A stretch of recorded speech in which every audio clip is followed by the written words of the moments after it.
So if you're like me and you're tired of text-to-speech models that produce flat robotic voices, then I think this TTS model might be worth exploring. It's called Zonos, as the name is boldly written here. Um, it's basically an open-weight TTS model suite by a company called Zyphra or Zyphra. I think it's Zyphra or Zyphra, however it's actually pronounced.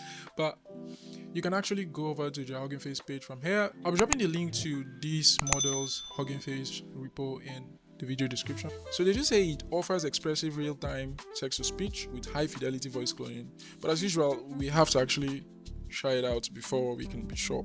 And as you can see over here, they're saying Zonos version 0.1 is a leading open-weight text-to-speech model trained on more than 200k hours of varied multilingual speech, delivering expressiveness and quality on par with or even surpassing top TTS providers. But we shall see.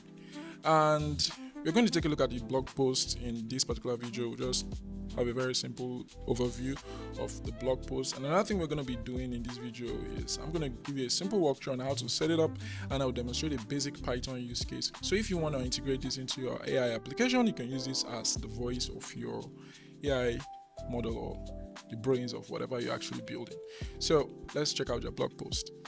So the version that's publicly available at the time of the recording of this video is the version 0.1. As you can see, the 0.1 beta or beta, I think it's pronounced beta, however, but it's featuring two expressive and real-time text-to-speech models with high fidelity voice cloning, and they're actually releasing two different models. They're actually releasing the 1.6 billion parameter transformer model and also the 1.6 billion parameter hybrid model under the Apache 2.0 license, basically making it accessible openly.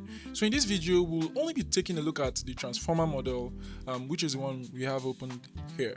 We won't be taking a look at the hybrid model. If you go over to the Hugging Face page, you can see the different models they have under Zonos version 0.1. They have the transformers, the hybrid, and the speaker embedding. Now, hybrid, we're not going to be taking a look at this because this is basically a state space model, or SSM for short, which requires the Mamba SSM Python library, and Mamba underscore SSM Python library actually requires CUDA. If we go over to the GitHub repo, as you can see, it actually requires NVIDIA GPU, basically CUDA, and it also is available for AMD cards. I think it supports AMD ROC M or ROCM. So that's something to actually take note of. If you want to actually use the hybrid model, then make sure you do have an NVIDIA graphics card that actually supports CUDA. So that's something to take note of. So another thing I need to mention about the hybrid model is they actually noted down here that this is the first open source SSM model for TTS. They actually stated it here. Our suite comprises a transformer model and an SSM hybrid model, notably the first open source SSM model available for TTS. So that's something to actually take note of, because I do think they actually want the open source community to play around with it and also check out which of them actually performs better, because right here they said this dual approach allows us to thoroughly investigate the performance and quality trade-offs between these architectures in audio generation. So if you're a researcher, then you can actually play around with it since it's available on the Apache 2.0 license. But like I said earlier, to try out the SSM hybrid model, you do need an NVIDIA graphics card that is one that actually supports CUDA, and you also need something from AMD. So it's definitely up to you if you want to actually play around with it and you don't want to rely on their own performance metrics or their own research. You want to actually check it out yourself. So you can just do that. So for those of you wondering how many languages does this actually support, since they actually said it's a multilingual text-to-speech model, they did say here that the majority of our data is English, although there are substantial amounts of Chinese, Japanese, French, Spanish, and German, which means it can actually support those languages, but it won't perform as well as English. So in this video, all I'm going to be focused on is English because I do speak only English, so I'll mostly focus on English. But they did train on 200k hours of speech data, encompassing both neural tone speech like audiobook narration and highly expressive speech. So they did a lot of work and we're going to be putting the model to the test. So we'll see if it actually paid off in this particular model. So something I've been beating like a drum is the fact that Zonos is highly expressive and natural sounding. Like it actually produces natural speech from text prompt. So that's something I've been beating like a drum. So down here, it's saying Zonos is capable of high fidelity voice cloning, giving clips of between 5 and 30 seconds of speech. Since we will actually be trying this voice cloning feature out, it's really important to take note. It's between 5 and 30 seconds of speech, and we're going to be cloning my voice. I think mine is the audio I'm going to provide is around 24 seconds. I think so. And I'm going to also be cloning 2 other voices in this particular video. So we'll see how cool it is, how it actually performs, if it actually sounds like me. That's we're going to see if it actually really sounds like me. So Zonos also can be conditioned based on speaking rate, pitch standard deviation, audio quality, and emotions. These emotions are basically sadness, fear, anger, happiness, and surprise. And right here, they're saying Zonos outputs speech natively at 44 kilohertz. Like that's the sample rate, I think. But we're gonna see if it can output at something else, at a different sample rate. So let's head over to our IDE as usual and play around with it. We'll first do a simple setup, then we're going to create a function. For those of you that want to integrate this into your AI application, it can be really simple and concise. To actually do that, something you should actually do first is click on this link to head over to the GitHub repo. You would actually need the GitHub repo. You will need to actually clone it. So before we actually head over to our IDE, something I actually promised is we're going to take a look at some of these examples here. So these are the model comparisons there. Compare Zonos with 11 Labs, Catasia, and also Fish Speech version 1.5. I think that's the latest Fish Speech model. And I did a video tutorial on how to actually use Fish Speech. If you want to check that out, I'm going to drop the link in this video description. So you can just head over there once this video is done. So let's play it and hear how it actually sounds. I don't really care what you call me. I've been a silent spectator watching species evolve, empires rise and fall. But always remember, I am mighty and enduring. Respect me and I'll nurture you. Ignore me and you shall face the consequences. So that was Zonos. Let's play 11 Labs. I don't really care what you call me. I've been a silent spectator watching species evolve, empires rise and fall. But always remember, I am mighty and enduring. Respect me and I'll nurture you. Ignore me and you shall face the consequences. Zonos actually sounds better, but let's play Catasia. I don't really care what you call me. I've been a silent spectator, watching species evolve, empires rise and fall. But always remember, I am mighty and enduring. Respect me and I'll nurture you. Ignore me and you shall face the consequences. Oh, Catasia actually sounds more natural than 11 Labs. But let's finally play Fish Speech. I'm sure Fish Speech quality won't be on par with any of them, but I don't really care what you call me. I've been a silent spectator watching species evolve, empires rise and fall. But always remember, I am mighty and enduring. Respect me and I'll nurture you. Ignore me and you shall face the consequences. so that was 4 models they actually compared it with, and if you check these blog posts, you're gonna just see different examples they actually gave with different prompts. And I'm gonna drop the link to this particular blog post in this particular video description, so you can actually check it out yourself. But let's head over to our IDE. Another thing to make sure you've done is make sure you've set up your virtual environment. You can either use Conda or you can actually use virtual env. In this video, I'm going to be using virtual env, and the Python version I'm going to be using is Python version 3.10, and I'm going to show you now in my IDE. So let's head over there. So if you check out Python version, as you can see Python version 3.10.12. So before we move forward, just a quick note. My code base is currently set up on a cloud server, so that's what I'm going to be using in this particular video to test this model. But you can follow the same steps I'm actually taking in this video to set yours up locally, because it's really simple to use. If we head over to sample.py, as you can see here, it actually sets our default device. That is, it checks, it gets device, as you can see, default device equal to get device, which is this function. It checks if CUDA is available. If it is available, it sets it to the current device. If it's not, it just defaults to CPU.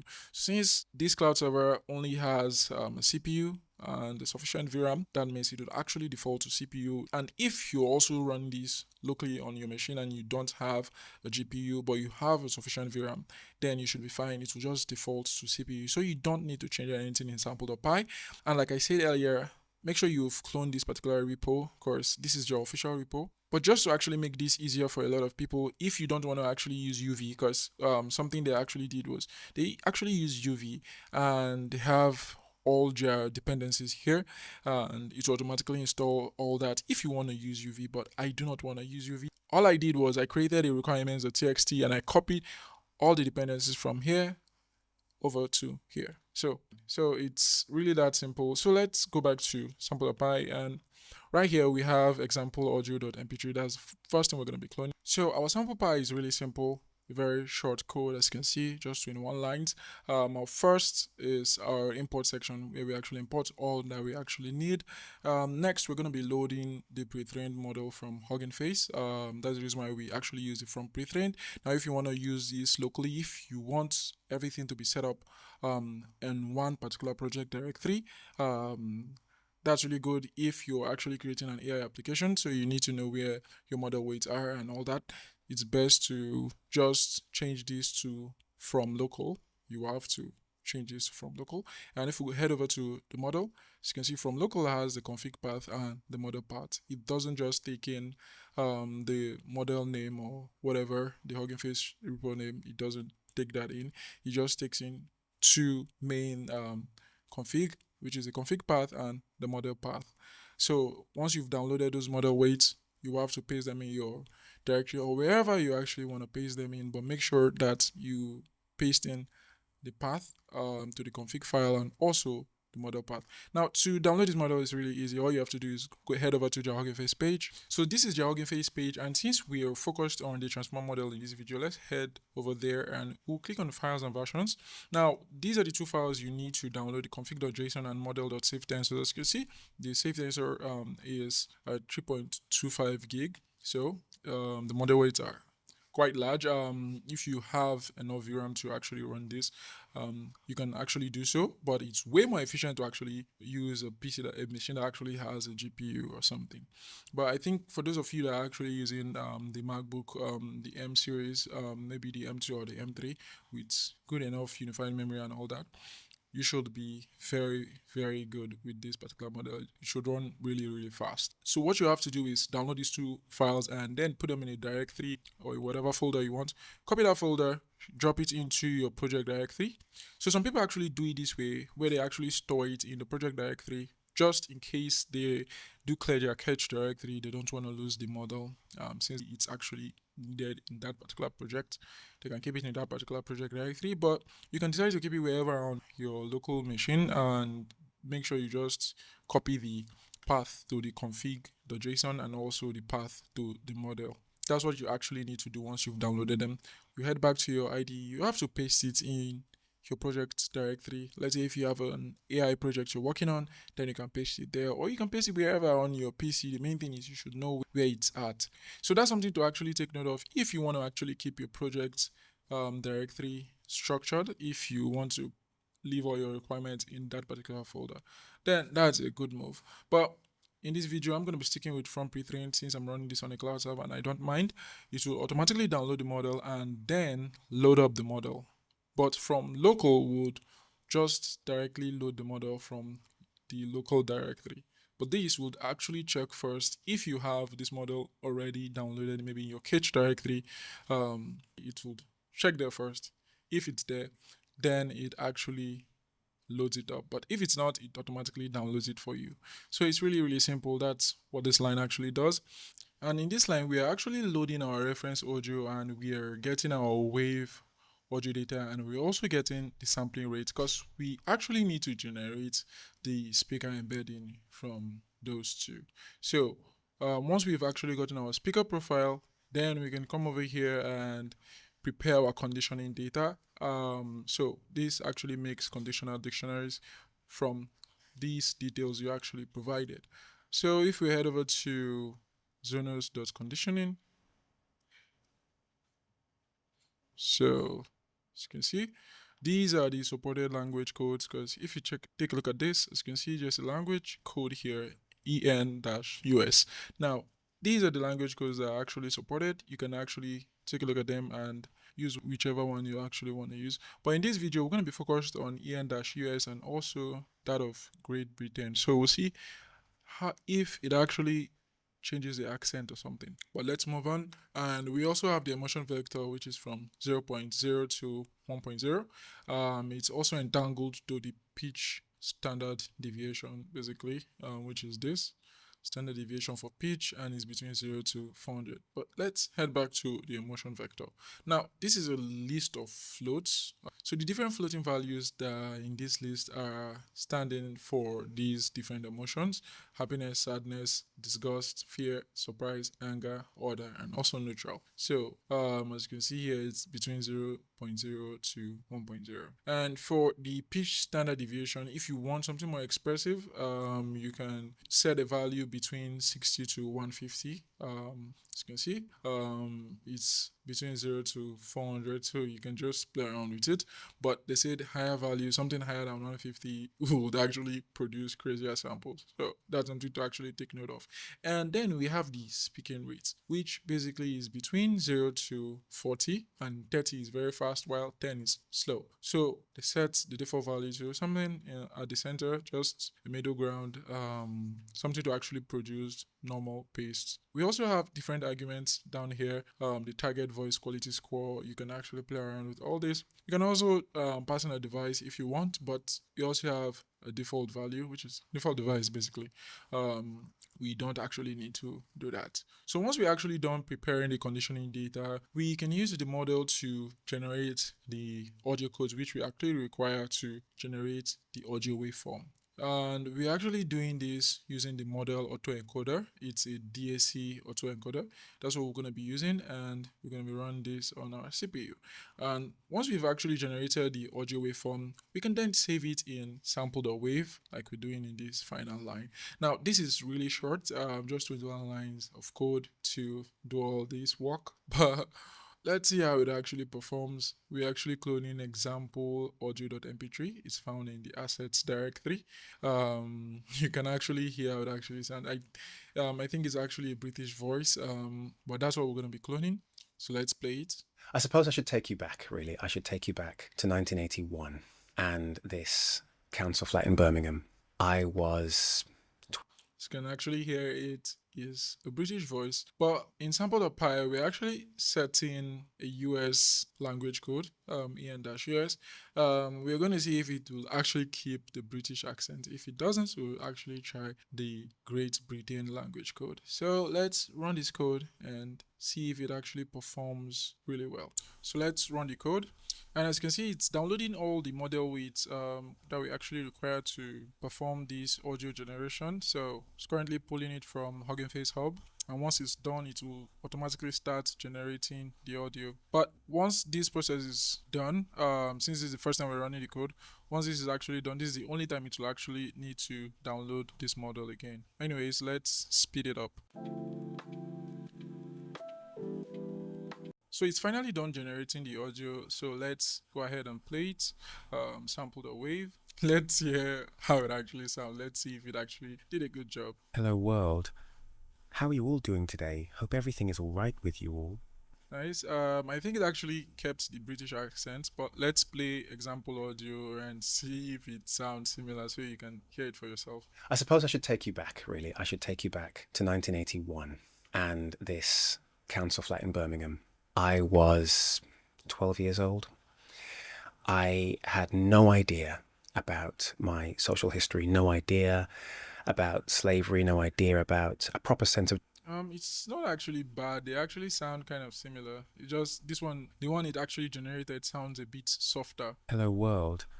How are you all doing today? Hope everything is all right with you all. You can actually hear it sounds softer. But anyways, what we can actually do is we can add another argument here, which is the pitch standard deviation, and we can let's see if it will be more expressive, because if you look over here, they said something here. Said if you add this and if we make it between 60 to 150 to produce a more expressive speech. So let's just, let's place it at 70, and since it's a float, we're gonna put 70.0. Sorry.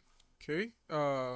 Since it actually kept the British accent, we do not need to actually change this to GB anymore. It keeps whatever accent the speaker actually has. So let's run the code again. Let's see if it actually produces something more expressive. hold on, hold on, hold on. So what I'm gonna do is I'm gonna add dash e, so it will generate a new wave file instead of replacing the previous one. So we still have sample or wave, so we can actually compare both of them. This one is sample dash expressive. It's just so we'll see if it actually generates something that's more expressive than the previous one. So let's do that.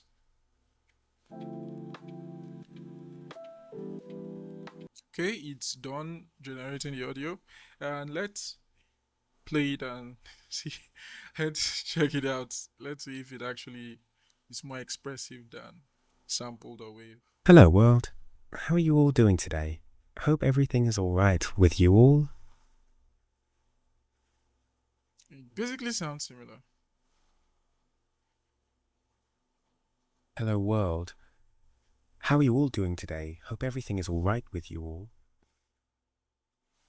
Yeah, they both sound basically same. So another thing we can actually do is we can actually speed it up, like we can actually increase the speaking rates. So the next voice we're going to be cloning is Jarvis voice, Jarvis from Iron Man. So I've used this in a lot of my videos now, but it doesn't really matter. Let's just pass it in. So we have Jarvis a wave, and so we're passing in the same arguments as you can see here. Let's just run it. But first of all, let's change this back to this. So before we actually play sample the wave, which was just generated right now, let's hear how Jarvis actually sounds. So you can actually have something to compare the just generated audio to.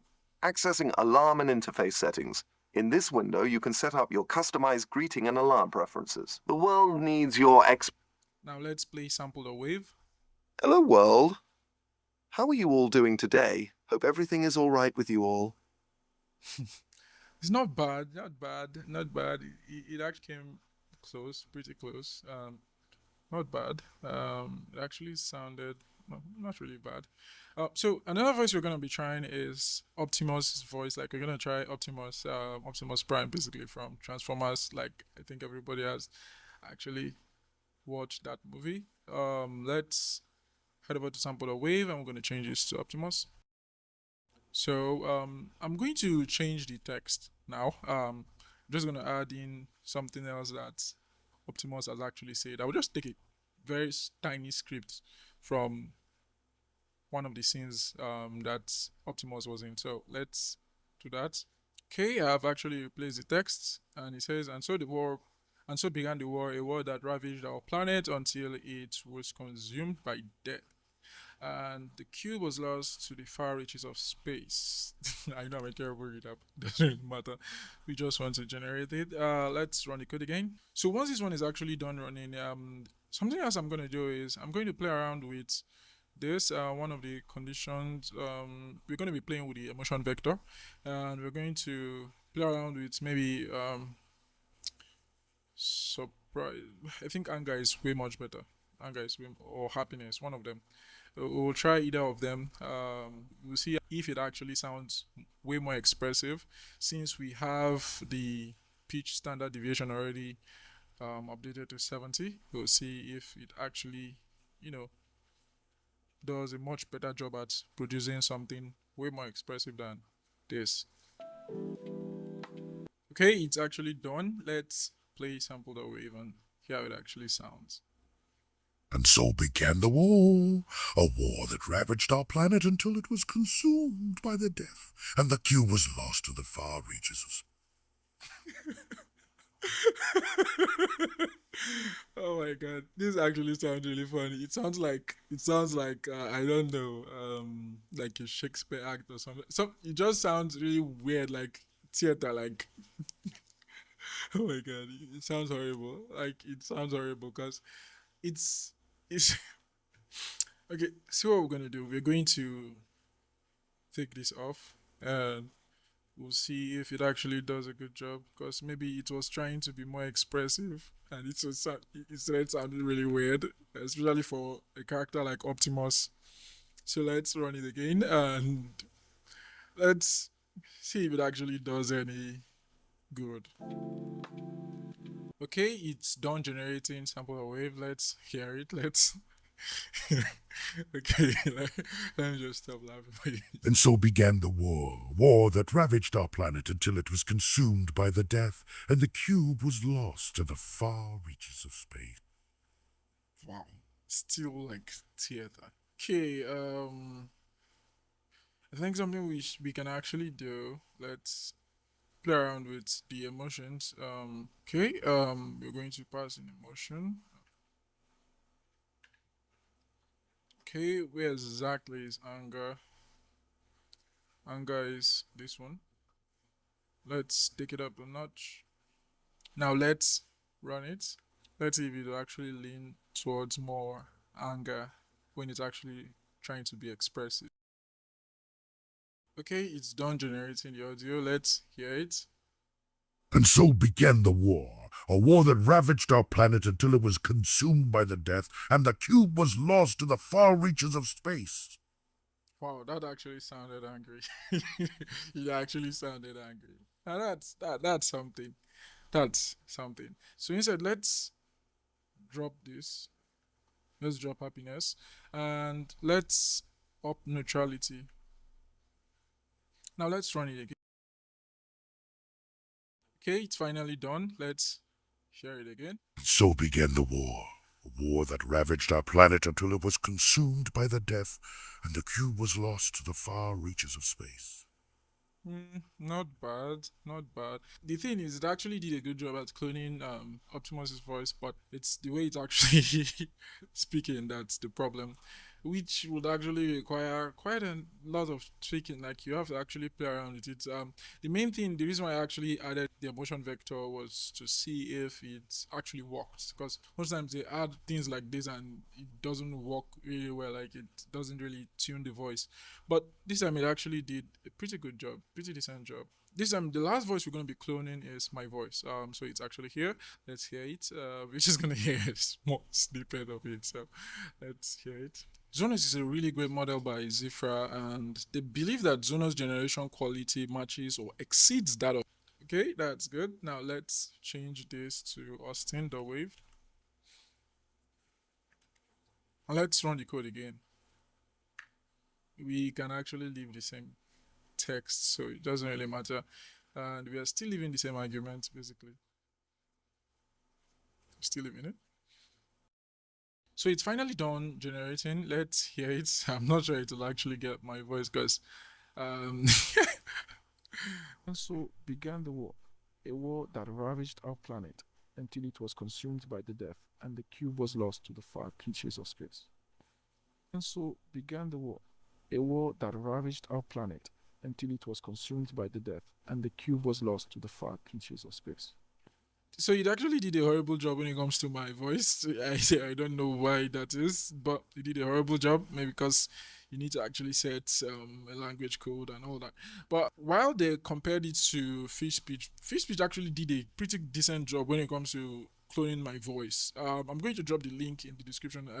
I created a video where I cloned my voice with fish speech, like, and I showed how to actually set up fish speech version 1.4 and also version 1.5. Version 1.5 actually did a pretty decent job when it comes to cloning my voice. It was really, really close, like way better than this particular model is actually doing right now. So you can actually go and check it out. I'm gonna drop a link in the description, like I said. So for my final thoughts, I do think this model is manageably good. Let's just say average. When it comes to voice cloning, it's really average. It really did horribly when it comes to cloning my voice compared to other models. So I'll just say it's pretty average. But I won't fault it too much because this it's currently in its beta stage or beta version. So I won't actually fault it too much. Once the main model or the full version actually comes out, then we'll actually put it to the test again and see how it actually performs. But for now, the only positive thing I can actually say about this model is the knobs and dials are actually make available to you so you can actually fine tune the voice. I think that's just the positive thing about this, because for many other models, it doesn't actually really, the knobs and dials doesn't actually really work. Like if you try fine tuning it, the only thing you can actually tweak is usually the speaking rate. But this one actually has full range of emotions, which is really cool, and also the pitch standard deviation. So that's the positive thing about this one. But this together with a very, very good voice cloning model, it will be really awesome. It will be perfect. So that's gonna be it for this video.